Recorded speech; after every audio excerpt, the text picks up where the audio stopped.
Number 7 of our Google Slides scavenger hunt. We're going to describe our favorite summer experience in Quattrocento font. So, interesting font, and build a transition into this slide. So, to do that, we want to start by adding a text box because we need to be able to type text into it. We could just type in this text box that's already present here, but it gets a little clumsy because what if we want to move that text around from our summer experience? We would have to move this too. We don't like doing that.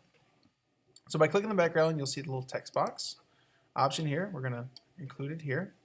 And let's talk about my favorite summer experience. This past summer,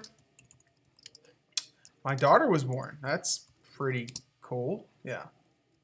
My daughter was born. And we took her on a road trip to Oregon. Oh boy, spelling is a good thing to know how to do.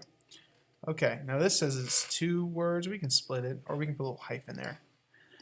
So we're currently using Arial as our font, but we want to go find Quattrocento. So let's scroll down. Oh man, I don't know that I have it here. And you probably don't either. So to go find it, we're going to click on More Fonts.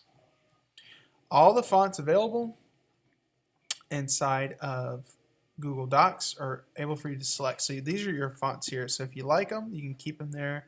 I like things like Montserrat and Oswald's are my favorites. Rock Salt's pretty fun. But if you don't want them, you can just click X, and now they won't show up as a common font for you to use. So that's very useful to know how to do. I'm just kind of clearing some of these out.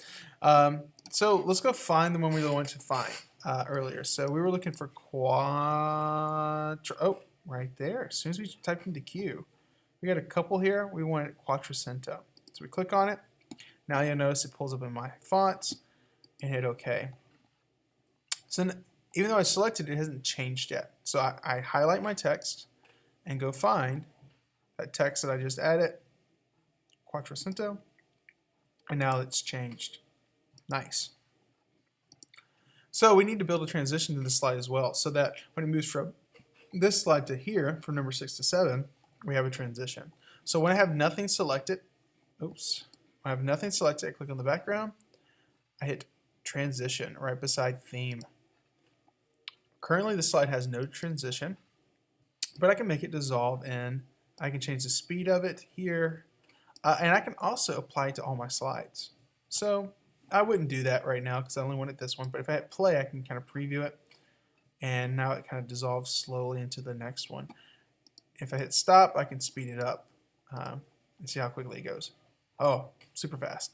Okay, now you'll try to click over here a little bit to get off of the stop button, but it helps to get rid of stop right there. All right, that slide looks good. We're about to move on to the next.